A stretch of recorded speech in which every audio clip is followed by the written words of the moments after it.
dalil puasa 40 hari tidak bicara dan tidak berhubungan dengan orang. Dalilnya itu dalam Al-Quran amalannya Sayyidatuna Maryam. Surat Maryam ayat 26. Ya, surat Maryam ayat 26. Kata Allah kepada Sayyidatuna Maryam, Faquli inni nadhartu lirrahmani shauman falan ukallimal yauma insiya. Maryam, kamu balik deh. Tadinya Maryam kan kabur Pak, karena dituduh berzina. Melendung, hamil, nggak punya suami, tiba-tiba nggak ada kabar, nggak ada ini. Kan orang, oh ternyata khusyuk doang sholat, begitu kan lebih kurang? Cuman rajin aja ibadah, ternyata hamil di luar nikah, gitu ceritanya. Karena takut diomongin orang, maka Sayyidah Maryam itu pergi. Takut orang ngomongin. Akhirnya sama Allah suruh balik. Tapi amalannya apa? Puasa. Tapi puasanya Sayyidah Maryam itu lebih ekstrim.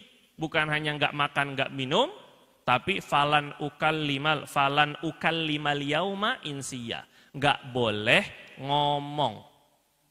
Nah, jadi ini puasa yang berat Bu. Ketika netizen ngomongin, puasa. Nggak boleh balas, nggak boleh komen, nggak boleh ya, macam-macam. Itu namanya puasa ngomong maksudnya ya. Nah, sama juga Sayyidatuna Maryam. Diomongin apa segala macam, nggak mau, nggak boleh ngomong, nggak boleh bela diri. Berat Bu, Pak. Nggak boleh bela diri itu berat. Akhirnya apa? Karena taat sama perintah Allah nggak ngomong, fa'asyarat ilaih. Sayyidah Maryam tinggal tunjuk aja bayinya. Akhirnya kata orang-orang, bagaimana kami berbicara dengan bayi? Akhirnya qala inni abdullah. Tiba-tiba si bayi ngomong, Allah tunjukkan keajaiban. Nah itu dalil puasa enggak ngomong, itu maksudnya. Tapi itu syariat dulu, artinya kepada Sayyidatuna Maryam. Itu ilham daripada Allah Subhanahu Wa Taala kepada seorang waliyah, seorang kekasih Allah, Sayyidatuna Maryam. Adapun mau ngikut silahkan, asal tidak mewajibkan boleh. Tirakat, latihan untuk tidak berbicara, biar nggak banyak omong. Tapi kalau Ustadz jangan.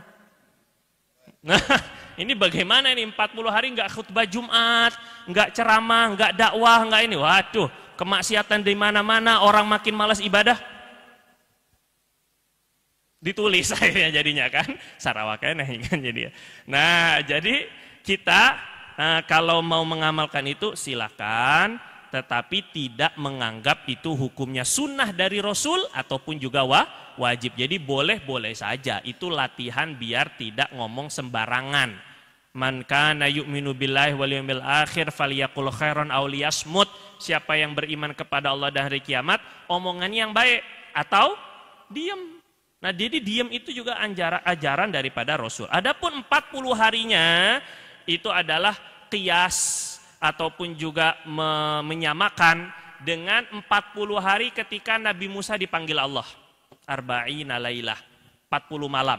40 hari ketika janin mulai berubah-ubah. Dari sperma 40 hari jadi alaqah, gumpalan darah, 40 hari jadi daging, 40 hari jadi bentuk manusia, jadi bentuk janin. Itu 40. Jadi kata ulama, 40 hari amalan pasti kalau serius, ikhlas pasti membawa perubahan. Nah gitu ya. Bapak, Ibu malas baca Quran, amalin aja dulu 40 hari istiqomahin, tepatin waktu untuk baca Quran. Nanti selepasnya jadi enak setelah 40 hari. Nah gitu caranya ya. Saya mau ngamalin sholat duha tapi berat banget, 40 hari aja dulu. Sholat tahajud 40 hari aja dulu. Nanti setelah 40 hari jadi enak. Nah itu tadi pembiasaan. Jadi bukan bid'ah. Karena nggak ada yang nganggap sunnah gitu ya. Ini membuat ibadah sendiri. Setidaknya ada isyaratnya daripada ayat Quran.